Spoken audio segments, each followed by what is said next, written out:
Independent Schools Alliance, which is a association having more than 65,000 schools as its members.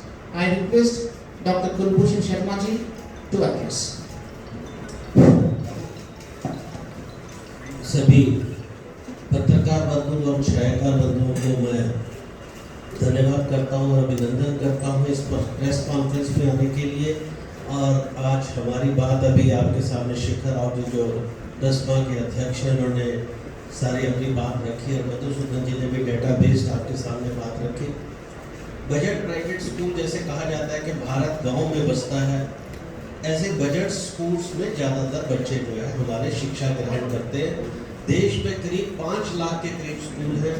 अगर हम CBSE के schools की बात करें तो 24,200 के करीब सीबीएसई के स्कूल हैं, आईसीएसई के 4,200 के करीब स्कूल हैं, आईबी बोर्ड के 1,000 के करीब स्कूल हैं और बोर्डिंग स्कूल्स 85 के करीब बोर्डिंग स्कूल्स हैं। तो ये 30,000 स्कूल जो आप स्टेट बोर्ड्स के अलावा आप कह सकते हैं स्कूल है, इनमें से भी 50% बजट प्राइवेट स्कूल है, क्योंकि आईसीएस सीबीएसई के स्कूल जो ग्रामीण क्षेत्र या रूरल एरियाज में चलते हैं वो भी बहुत कम फीस पर जो है बच्चों को शिक्षा देते हैं।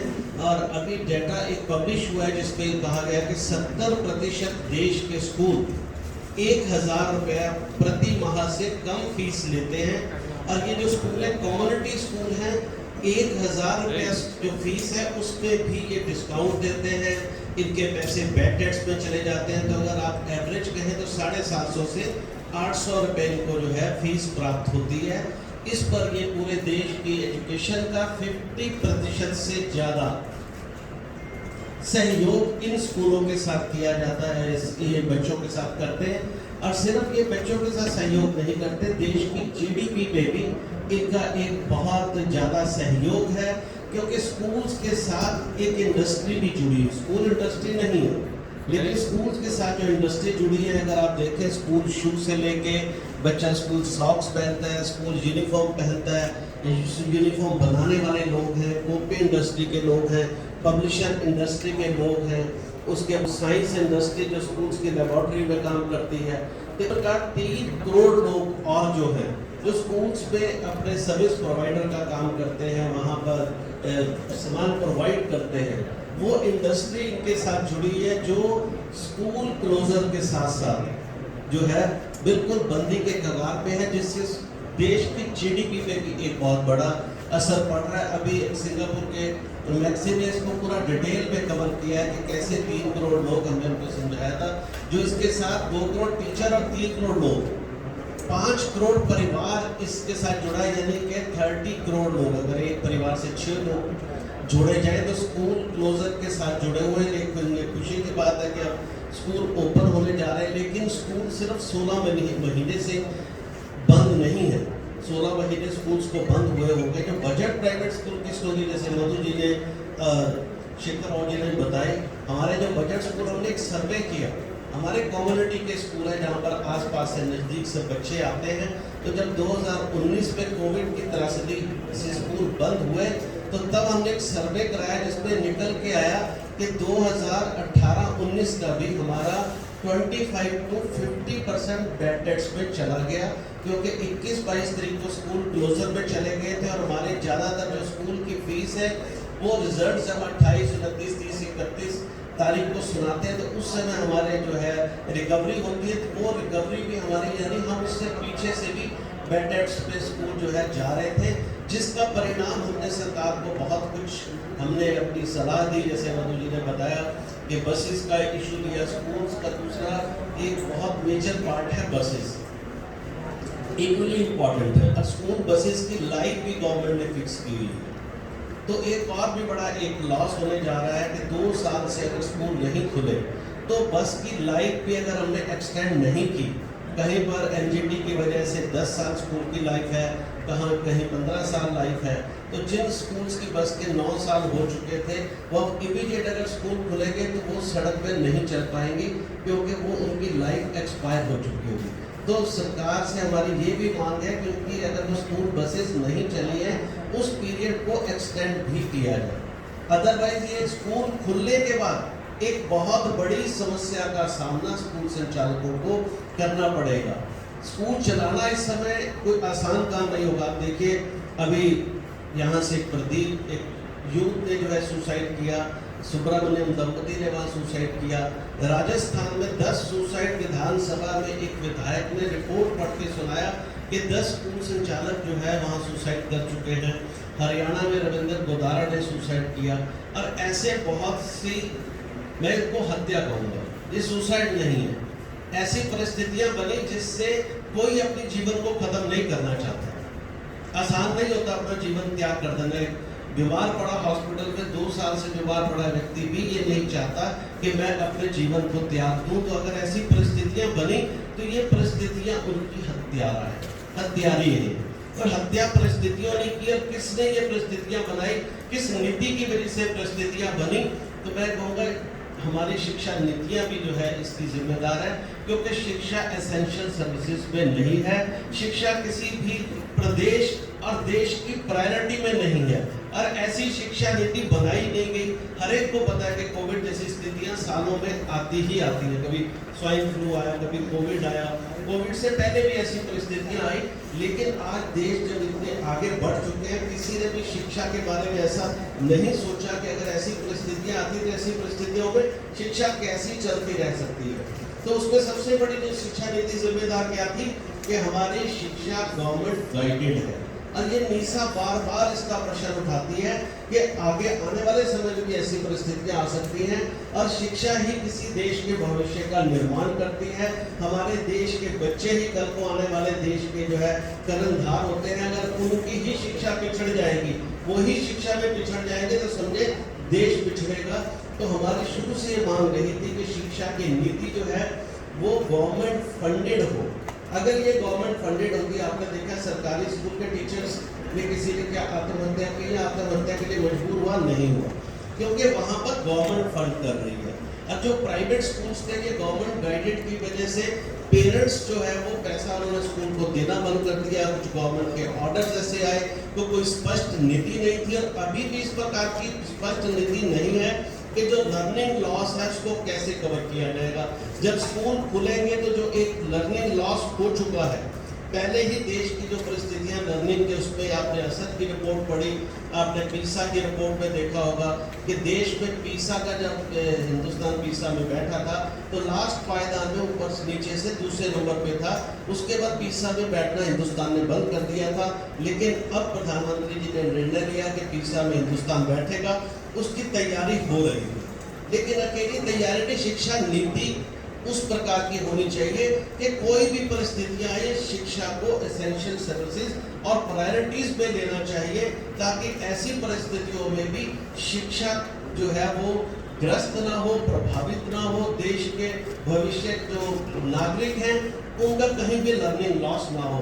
नीसा उसके लिए एक सर्वे भी करवाने जा रही है, जिसको मधुसूदन जी और हमारे प्रसाद राव जी हेड कर रहे हैं, ताकि नीसा कोशिश कर रहे हैं कि लर्निंग गैप के लिए हम एडवाइस दे सकें कि किस प्रकार इसमें सुधार किया जा सकता है।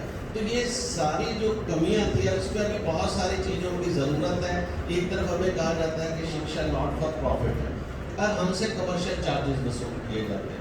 ये इस समय कारण, ये भी एक कारण उसके अंदर शामिल हुए। प्रॉपर्टी टैक्स स्कूल्स के साथ लिया जाता है। जब स्कूल एक मंदिर है नॉट फॉर प्रॉफिट की जगह, तो फिर प्रॉपर्टी टैक्स क्यों? सुप्रीम कोर्ट के निर्देश है। स्कूल वाले कहाँ पर लड़ेंगे?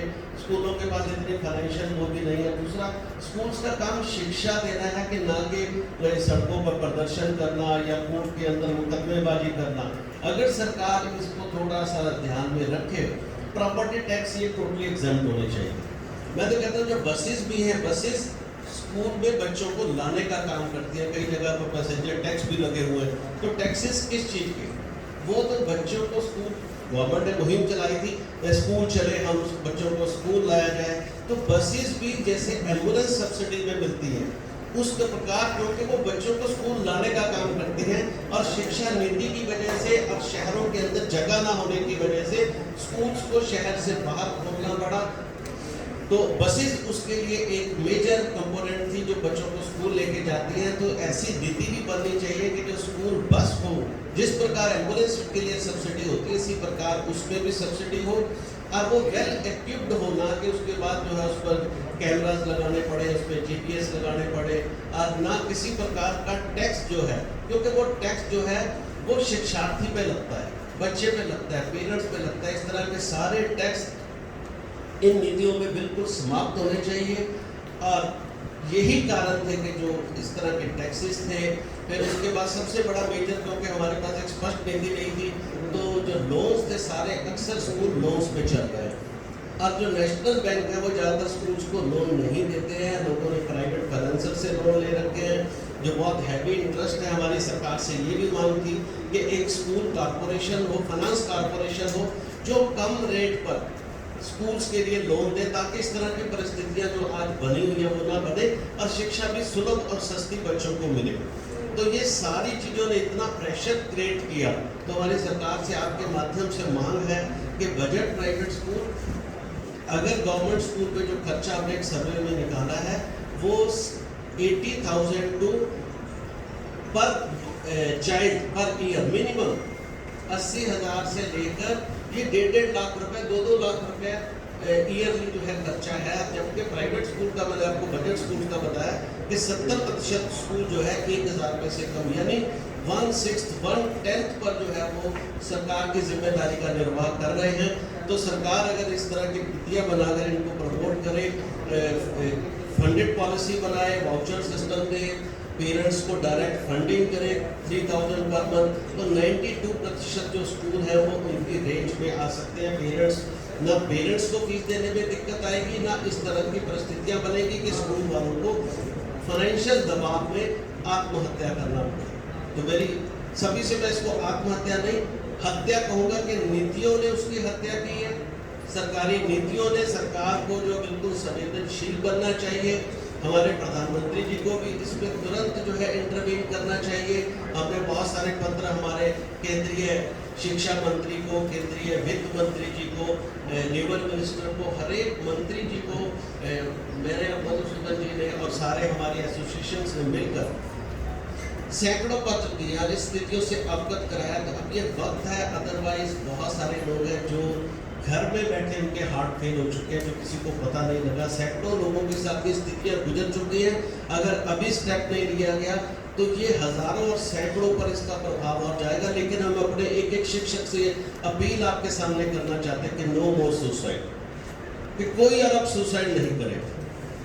हिम्मत रखें, हमारे साथ हमारे पत्रकार बंधु भी हमारा साथ देंगे, क्योंकि आप हमारी आवाज़ बनेंगे तभी ये इंसाफ मिल सकता है। अब आम आदमी सोचता है स्कूल वाले में बहुत पैसा, अगर पैसा होता तो मैं अपने सब भाइयों से पूछता हूँ फिर ये हस्बैंड वाइफ अपनी ज़िंदगी क्यों देते, ये प्रदीप अपनी ज़िंदगी क्यों छोड़ते। कोविड में बहुत लोगों ने जो है इस दम को झेला है, बहुत सारे स्कूल के अलावा और लोगों सेक्टर में भी झेला है। लेकिन अगर वो आत्महत्या करता है, इट मीन्स कहीं ना कहीं कोई बहुत बड़े कारण है, हम उन कारणों से गुजर रहे हैं।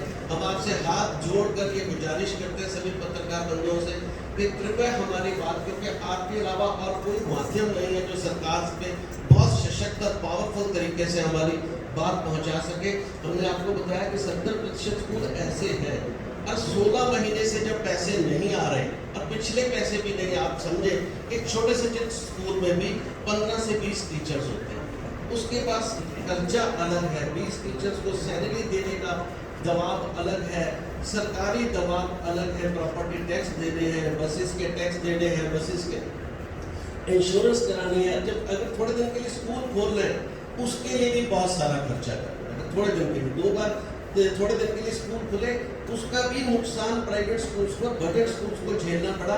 उन्होंने लाखों रुपए खर्च किया, फिर स्कूल बंद हो गए और जब तक ये पूर्णतः स्कूल थोड़ी देर के लिए 3-4 महीने तक कंटिन्यूसली नहीं खुलेंगे तब तक स्कूल वाले लाइन पे नहीं आ पाएंगे। 1 महीने का स्कूल खुलने का मतलब हम 3 महीने और पीछे चले जाएंगे। तो आप सबसे मेरी गुजारिश है कि हमारी आवाज़ आप सरकार तक पहुँचाएं। धन्यवाद। जय हिंद, जय भारत।